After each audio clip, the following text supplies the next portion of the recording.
아멘.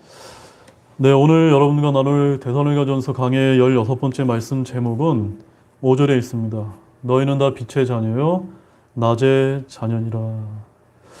같이 우리 불러보겠습니다.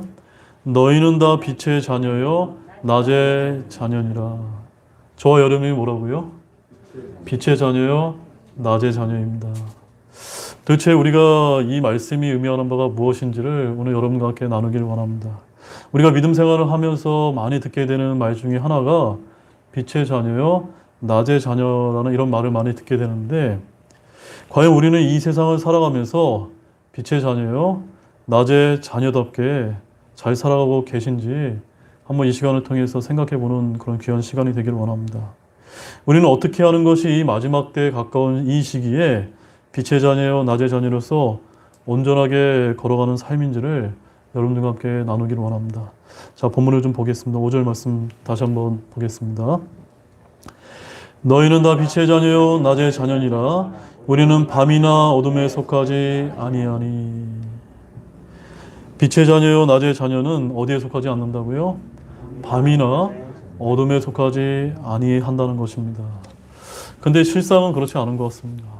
오늘날 우리 그리스도인들이 우리의 신분과 상태가 빛의 자녀, 낮의 자녀라는 것을 알면서도 낮과 빛 가운데 우리가 걸어가는 것이 아니라 많은 경우 우리가 죄 가운데 머물면서 밤이나 어둠에 속하는 이런 신앙생활을 하고 있을 때가 많은 것 같습니다. 그래서 오늘 말씀이 굉장히 중요한 것 같습니다.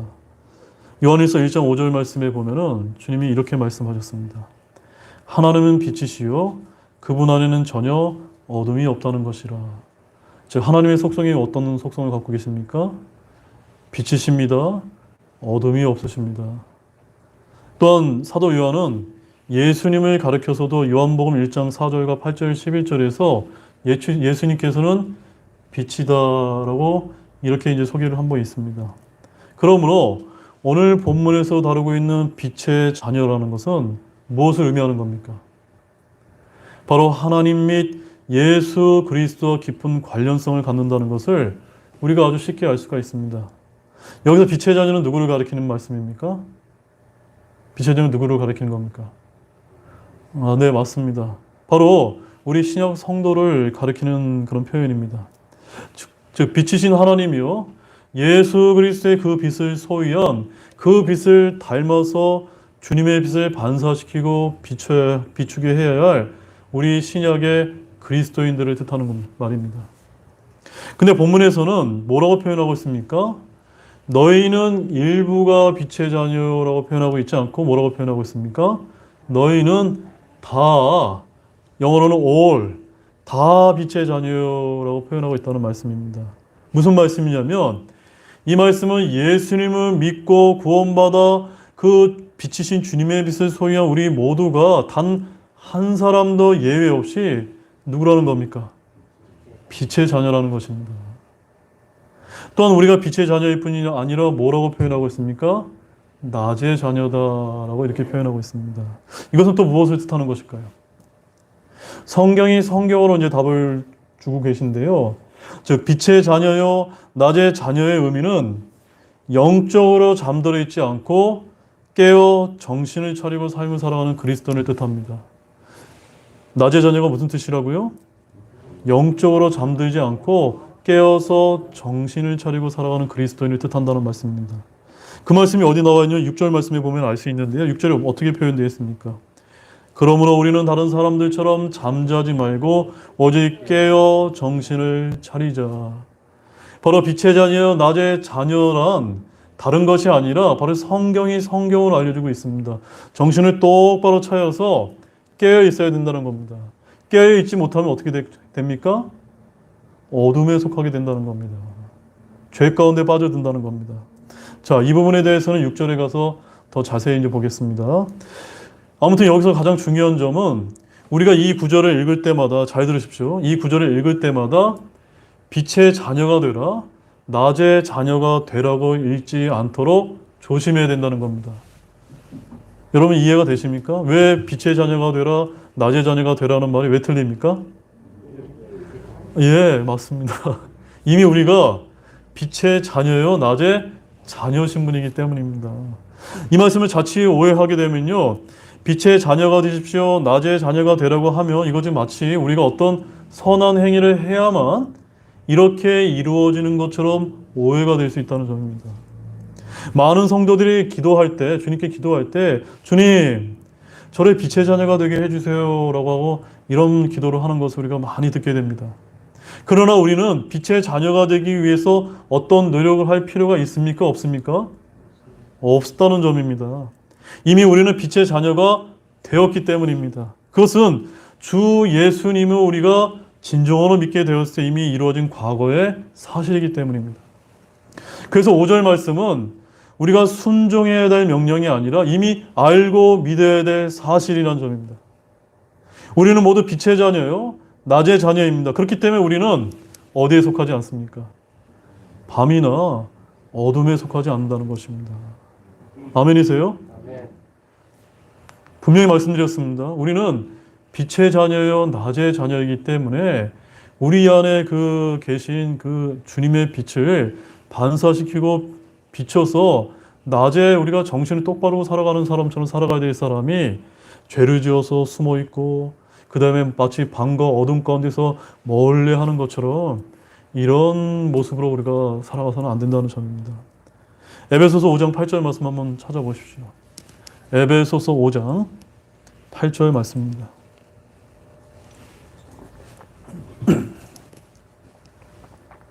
에베소서 5장 8절 말씀 같이 보겠습니다. 너희가 한때는 어둠이었으나 이제는 주 안에서 빛이니 빛의 자녀들로서 걸으라. 여기서 한때는 뭘 뜻합니까? 우리가 복음을 믿기 이전에, 그래서 지금 빛의 자녀가 된 지금 이런 뜻입니다. 바로 말씀을 여러분이 주의 있게 보시기 바랍니다. 우리가 전에는 어둠이었습니다. 맞습니까? 이것은 우리의 행위의 문제가 아니라 우리의 출생의 문제입니다. 신분의 문제였습니다. 그러나 이제는 빛의 자녀들이 되었습니다. 빛의 자녀가 되라는 것이 아니라 지금 빛의 자녀입니다.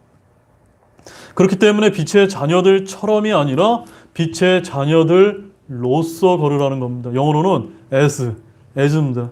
로서, 자녀들로서 걸으라는 겁니다. 여러분, 이 로서가 뭘 뜻할까요? 이 로서라는 것은요, 우리의 자격과 신분과 상태를 뜻합니다. 뭘 뜻한다고요? 자격, 신분, 상태를 뜻합니다. 즉, 현재 우리의 신분과 상태가 어떠하다는 겁니까? 빛의 자녀라는 것입니다. 낮의 자녀라는 것입니다. 따라서 우리에게 필요한 것은 빛의 자녀가 되기 위해서 애쓰는 것이 아니라 이미 빛의 자녀들이 되었기 때문에 이제는 그에 걸맞는 행동을 또 그에 걸맞게 합당하게 걸어가야 되는 그런 삶을 살아야 된다는 겁니다. 빛의 자녀들로서 걷기 위해서 우리 속에 있는 주님의 빛이 어두워지지 않도록. 왜요? 우리 안에 무엇이 있다고요? 주님의 빛을 우리가 소유하고 있잖아요. 그 빛이 가리고 다니면 됩니까? 그게 아니고요. 활짝 이렇게 비춰야 된다는 겁니다. 이렇게 하려면요, 우리가 어떻게 해야 될까요? 그것은 주님과의 지속적인 교제를 통해 빛 가운데 걸어갈 때 이루어질 수 있다는 겁니다. 우리가 주님과의 지속적인 교제를 무엇을 통해서 합니까? 기도와 말씀을 통해서 하지 않습니까? 따라서 기도가 부족합니까? 말씀이 부족합니까? 그러면 주님과의 빛 가운 교제 가운데 있지 않기 때문에 어둠에 취할 수밖에 없다는 겁니다. 이거는 목회자인 저뿐만 아니라 여러분 모두에게 해당되는 말입니다. 누가복음 11장 35절 말씀 한번 보십시오. 누가복음 11장 35절. 성경은 우리에게 어떻게 강조하고 계신지 한번 보겠습니다. 누가복음 11장 35절 읽겠습니다. 그런즉 내 안에 있는 빛이 어둡게 되지 않도록 주의하라. 여러분 안에 빛이 있다는 것을 믿으십니까? 그 빛이 누구십니까? 예수님입니다. 말씀입니다. 그 빛이 어둡게 되는 생활을 해서는 안 된다는 겁니다. 굉장히 아주 중요한 의미입니다. 또한 요한일서 1장 7절 말씀은 제가 읽어드리겠습니다. 그러나 그분께서 빛 가운데 계신 것 같이 만일 우리가 빛 가운데 걸으면 우리가 서로 교제하고 또 그분의 아들 예수 그리스도의 피가 모든 죄에서 우리를 깨끗하게 하느니라. 우리가 빛 가운데 있는 것처럼 우리가 빛 가운데 걸으면 주님과의 교제가 원활하게 이루어진다는 겁니다. 여러분은 그 빛 가운데 교제가 원활하십니까? 오늘 저와 여러분은 이런 부분들을 한번 생각해 볼 필요가 있다는 점입니다. 본문 6절 말씀 보겠습니다. 그러므로 우리는 다른 사람들처럼 잠자지 말고 오직 깨어 정신을 차리자. 자, 이제 앞에서 우리는 빛의 자녀, 낮의 자녀가 되기 위해 노력하는 것이 아니라 이미 구원받아 빛의 자녀요, 낮의 자녀가 되었고 그에 걸맞는 그리스도인의 삶이 필요하다는 것을 우리가 앞서 살펴보았습니다. 그리고 그것이 영적으로 잠들어 있지 않고 깨어 정신을 차리는 그리스도인이라는 것을 제가 잠깐 언급을 해드렸는데 도대체 이것이 어떠한 의미를 갖고 있는지를 보다 자세한 의미를 지금부터 좀 보도록 하겠습니다. 자, 여기서 잠자지 말고라고 하는 이 말씀은요, 들어와도요 막을 수가 없습니다. 또한 누가 말을 해도 들을 수가 없습니다. 가르치고 몰라서가 아니고요, 이 영적으로 완전히 무감각 상태에 있기 때문에 무슨 말을 해도 전혀 깨닫지 못하는 겁니다. 자는 사람에게 무슨 말을 해도 아무 소용이 없습니다. 전쟁 중에 앞에 적을 두고 잠을 청하는 군인이 있습니까? 없죠. 그 전쟁의 승패는요, 보나마나입니다. 파수꾼이 잠이 들었다고 한번 생각해 보십시오. 도둑이 쉽게 들어와서 아주 엉망진창이 될 겁니다. 마태복음 13장 25절 말씀 보시죠. 굉장히 중요한 말씀입니다. 마태복음 13장 25절 말씀입니다. 자, 우리 한번 같이 읽어보실까요? 그러나 사람들이 잠든 사이에 그의 원수가 와서 곡식 가운데 가라지를 뿌리고 자기 길로 가매. 자, 여기서 이 원수는 누구를 가리킵니까? 예, 뭐 사탄 마귀를 가리킨다는 거 우리는 잘 알고 있습니다. 근데 사탄 마귀가 뭘 뿌립니까? 가라지를 뿌려요. 근데 언제 뿌립니까? 예, 사람들이 잠든 사이에 뿌린다는 겁니다. 우리는 왜 영적으로 잠들지 않도록 조심해야 되는지 아십니까? 왜 그렇죠? 사탄 마귀가 있기 때문입니다. 사탄 마귀가. 개인도, 교회도, 국가도 사탄 마귀가 있다. 저도 가끔씩은 깜빡깜빡합니다. 너무나 교회가 평온하고 부흥하고 잘 되는 것 같이 느낄 때는요, 깜빡깜빡합니다. 그런데 이미 그때 사탄 마귀가 가라지를 뿌리고 있을 수 있다는 것을 우리가 결코 잊어서는 안 되는 것입니다. 마귀는 우리 마음이란 밭에 자신의 씨를 뿌리는데 그것이 언제입니까? 바로 우리가 잠든 사이라는 것입니다. 그래서 오늘 본문 6절에 뭐라고 표현하고 있습니까? 우리는 다른 사람들처럼 잠자지 말아야 된다. 이 말씀은요, 진짜 이렇게 쿨쿨 자는 그 잠을 얘기하는 게 아니라 어떤 걸 의미합니까? 영적으로 깨어 있어야 된다는 말입니다. 그렇지 않으면 우리도 모르는 사이에 마귀가 뿌린 그 가라지가 우리 마음속에서 무럭무럭 자라난다는 것입니다. 자, 사랑 여러분, 지금부터 좀 아주 미묘한 이야기를 좀 하겠습니다. 우리는 이 부분을 어떻게 우리 신앙생활에 한번 적용을 해볼 수 있을까요? 한두 가지 사례를 제가 간단히 한번 적용해 볼 수가 있는 것 같습니다. 만약에 우리가 영적으로 잠들어 있다면 마귀가 어떤 가라지를 뿌리게 될 것이라고 여러분 상상이 되십니까? 대표적으로요. 여러분 생각에 마귀가 이 교회와 성도를 무너뜨리기 위해서 어떤 가라지를 뿌릴 것이라고 여러분 예상이 되십니까? 뭐 떠오르는 것이 없습니까? 가장 대표적인 거 제가 한 가지만 제가 드리겠습니다. 우리 고린도전서 10장 10절 말씀입니다.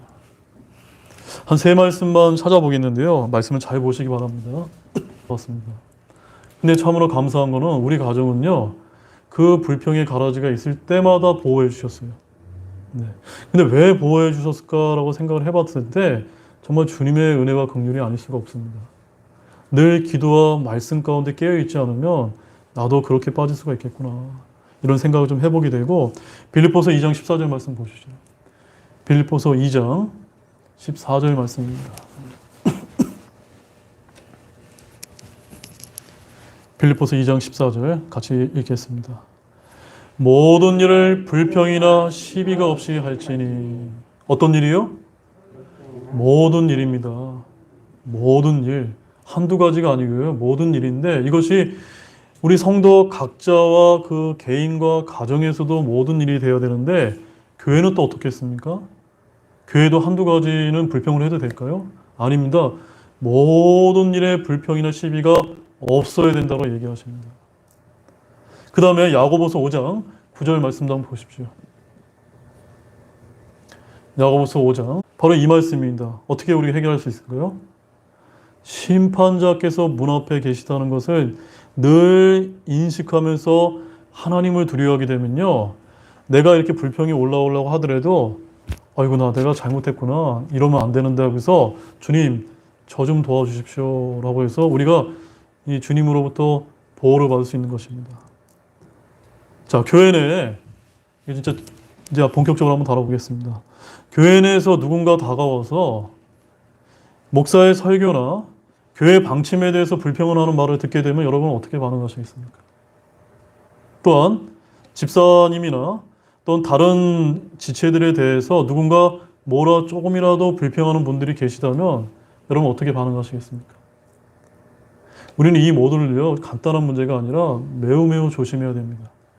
아무리 친한 성도라도 그러한 자그마한 불평에 우리의 귀를 자꾸 내어서 반복해서 듣게 되면요, 우리도 모르는 사이에 내 마음에 어떤 게 자라납니까?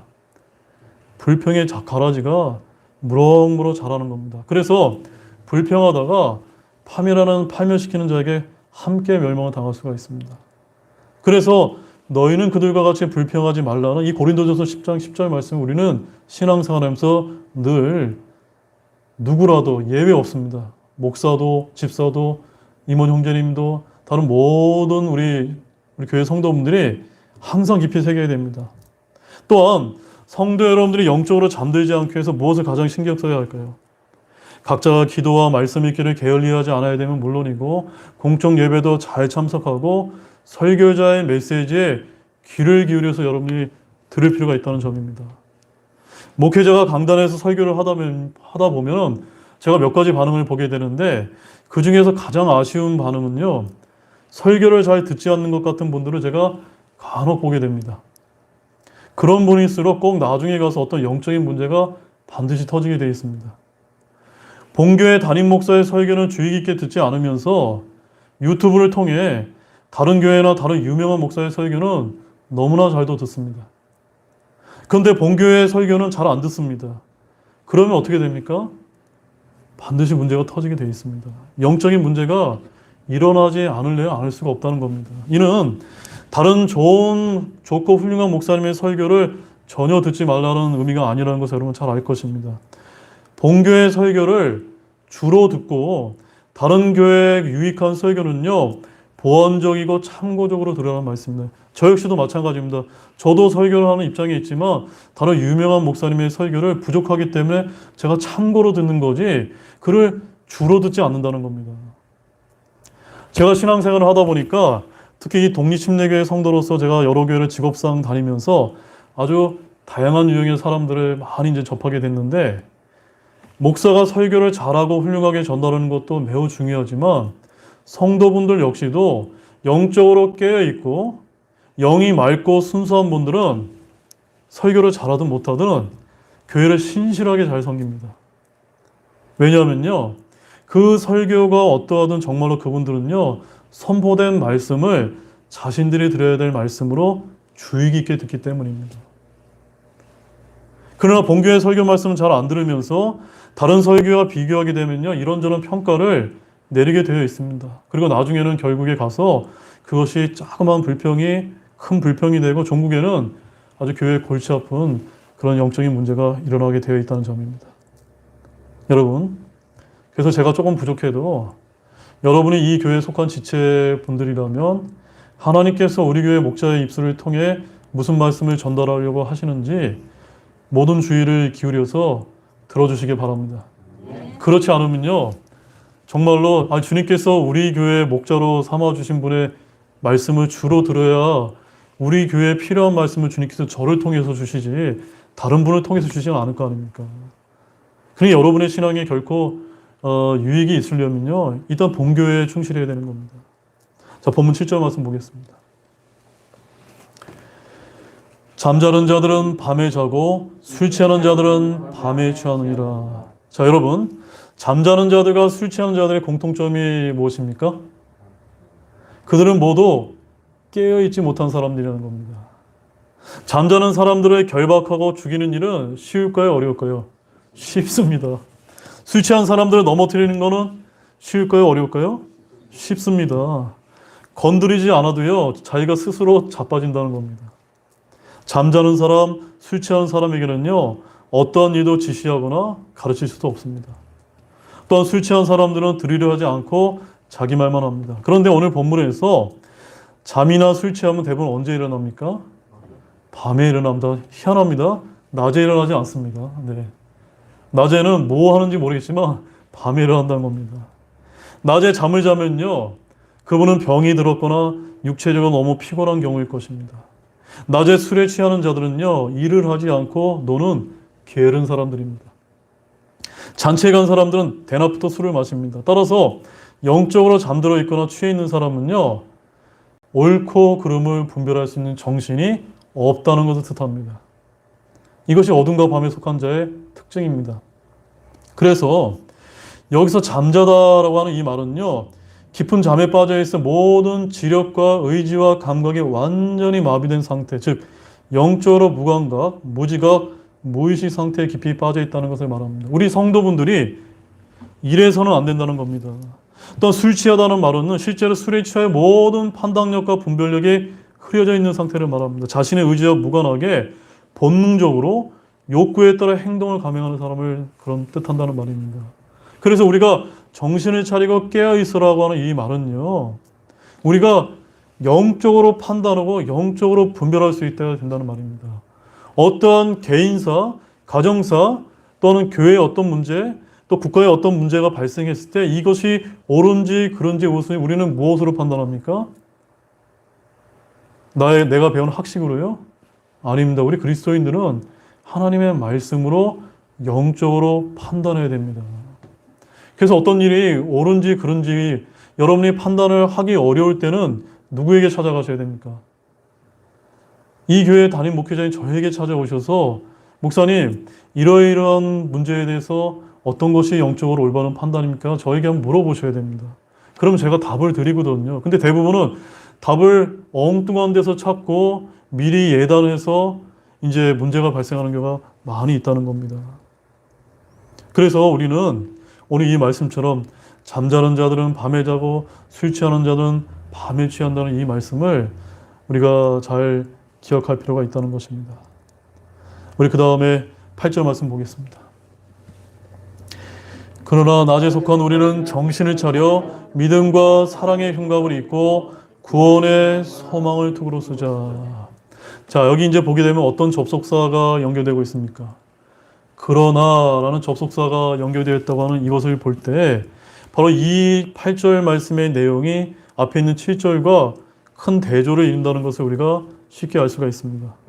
이 구절의 주어를 포함해서 우리가 읽으면 그러나 낮에 속한 우리는, 여러분은 밤에 속했습니까? 낮에 속했습니까? 낮에 속한 저와 여러분이기 때문에 이것 지금 저와 여러분을 향한 말씀입니다. 밤에 잠자는 자들과 밤에 술 취해 있는 자들과 대비를 이루는 말씀입니다.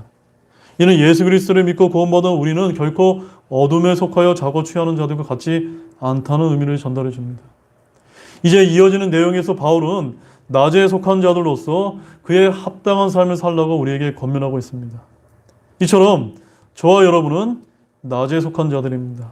잠자는 것도 아니고 술 취한 것도 아니라면 우리가 정신을 차려서 주의 일을 해야 합니다. 그것은 다름이 아니라 뭐라고 이제 여기서 설명하고 있습니까? 믿음과 사랑의 흉갑을 입고 구원의 소망을 투구로 쓰자는 겁니다. 이것이 정신을 똑바로 차리고 우리가 주의 일을 하기 위한 우리 성도의 자세라는 겁니다. 이 말씀은 우리가 그리스도의 좋은 군사로 부름받았기 때문입니다. 그리스도의 군사로서 우리가 입어야 될 옷은 하나님의 전신갑주요 빛의 갑옷입니다. 여기서 바울은 정신을 차리라고 권면하는데 우리가 6절과 7절에서 살펴본 바와 같이 영적인 방탕함에 빠지지 않고 마음의 침착함과 냉정함과 영적 분별력을 유지하는 상태를 말합니다. 제가 뭐라고 말씀드렸습니까? 마음의 침착함, 냉정함, 영적 분별력이라는 겁니다. 우리가 어떤 일을 접하게 되면요, 순간순간 육적인 이런 본능이 올라와서 화를 내야 될 때 그냥 분노를 쏟아내는 경우가 있습니다. 그러면 우리가 지는 겁니다. 우리 그리스도인들은요, 십자가로서 우리는 처리되었고 우리는 나 자신을 부인해야 되기 때문에 어떤 문제가 발생했을 때 우리는 일단 침착하고 냉정하고 하나님의 말씀에 비춰서 이것이 영적으로 옳은지 그른지 일단 한 발짝 물러서서 판단해야 됩니다. 그래서 바울은 정신을 차리는 구체적인 모습과 이것을 어디다 이제 비교를 했냐면요, 믿음과 사랑의 흉곽에 있는 일과 구원의 소망의 투구를 쓰는 일로 제시하고 있다는 점입니다. 자, 먼저 믿음과 사랑의 흉갑을 입고는 뭘 뜻할까요? 여러분, 흉갑이 뭡니까?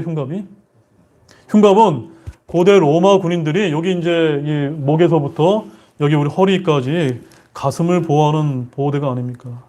오늘날의 방탄조끼와 같습니다. 제가 이제 여러분 제1연평해전 아시죠? 제가 아쉽게도 제1연평해전에는 참전하지 못했거든요. 그래서 저희 같은 소속의 편대에 있는 장병들은 참전했는데 제가 참전을 하지 못해서 굉장히 전투에 참여하지 못해서 아쉬웠는데, 그때들은 아주 에피소드 중에 하나가 북한 적함에서 총을 쐈는데 지휘관이 이 방탄 조끼를 입으려고 하는데 조끼가 없는 거예요. 왜 없는지 아십니까? 어떤 장병이 자기가 2개를 껴입는 거예요. 네.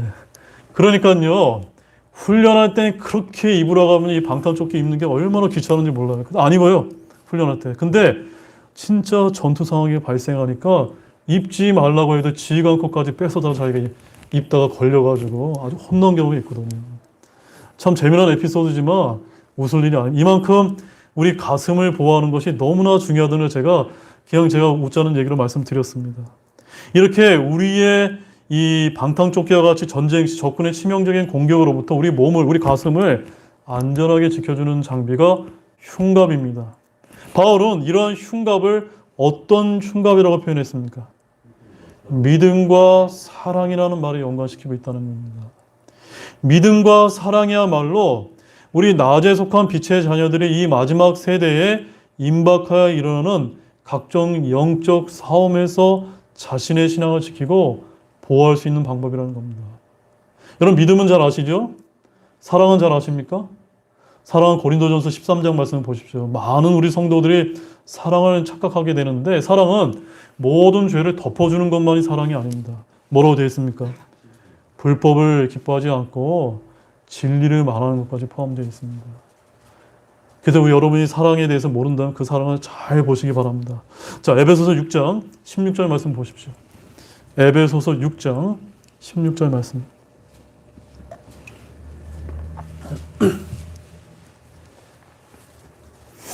자, 에베소서 6장 16절 함께 읽겠습니다. 모든 것 위에 믿음의 방패를 취하여 그것으로 너희가 능히 그 사악한 자의 모든 불화살을 끄며. 어떤 흉갑을 입어야 됩니까? 먼저 믿음의 이런 방패와 흉갑, 믿음과 사랑의 흉갑을 잘 입어야 됩니다. 왜 그렇습니까? 저 사악한 마귀가 저와 여러분을 향해서 언제든지 불화살을 쏘기 때문입니다. 내가 교회 생활 충실히 하고 어떤 직분을 충분히 감당하고 있다고 그 불화살을 피할 거라고 여러분 생각하시면 안 됩니다. 여러분들이 어떤 중요한 직무를 맡고 있으면 그 불화살의 강도는 셀까요? 약할까요? 더 세다는 겁니다. 그래서 우리는요, 이것을 잘 깨닫고 늘 우리의 믿음을 단단하게 할 수 있도록, 특별히 믿음과 사랑의 흉갑을 단단하게 채울 수 있도록 가슴을 보호하시기 바랍니다. 그 다음으로는 무엇이 있습니까? 구원의 소망을 투구로 쓰는 것입니다. 역시 로마 군인들이 머리에 쓰던 보호대를 말하는데, 여러분, 가슴보다 머리는 더 중요합니다. 적의 공격 시 가장 치명타를 입을 수 있는 부분이 무엇입니까? 바로 이 투구이기 때문에. 그래서 제가 아까 설명드렸던 제1연평해술 그 지휘관이 이 투구를, 우리가 훈련할 때 투구 잘 안 써요. 파도 치고 뭐 하면 무겁고 귀찮아서 잘 안 쓰는데, 그때는 그 지휘관이 투구를 잘 써서 투구를 맞고 관통해서 지나갔는데 죽지 않고 살아났다는 겁니다. 왜냐하면 투구가 그 정확하면요 튕겨나가거든요. 전쟁에 나가면요 머리에 투구를 쓰지 않은 군인들은 생명을 내놓고 싸우러 가는 것과 다름없기 때문입니다. 바울은 이런 투구를 구원의 소망과 연결시킨다는 것을 우리가 주목해야 됩니다. 영적 전투에 임하는 성도들의 무장에 대해서 언급하고 있는 에베소서 1장 7절 말씀에 가보게 되면 뭐라고 되어 있냐면 구원의 투구라고 되어 있는데 오늘 이 본문에서는 어떤 단어를 포함시켰습니까? 소망이라는 표현을 하나 더 첨가시켰다는 겁니다. 즉 장차 얻을 구원에 대한 소망을 뜻합니다. 이러한 소망은 잘 들으십시오. 고통과 고난과 어려움으로 가득 찬 이 세상을 살아가는 우리 그리스도인들의 가장 필수적인 요소임을 알려주는 겁니다.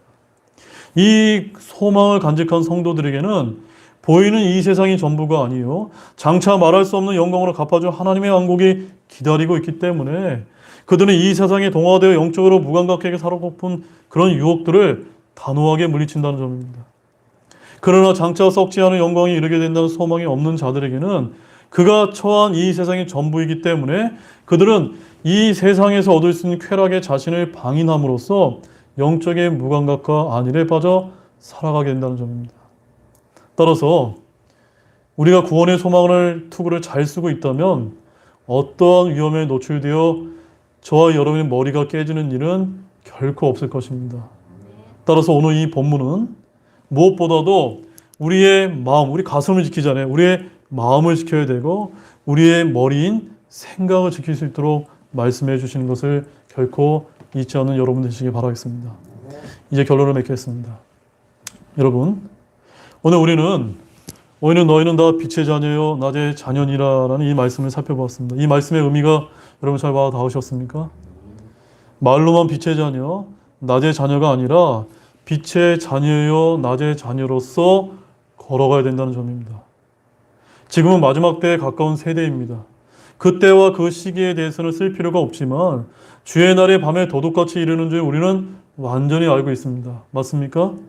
그렇기 때문에 우리는 더더욱더 깨어서 정신을 차려야 됩니다. 결코 잠들거나 취해 있어서는 안 됩니다.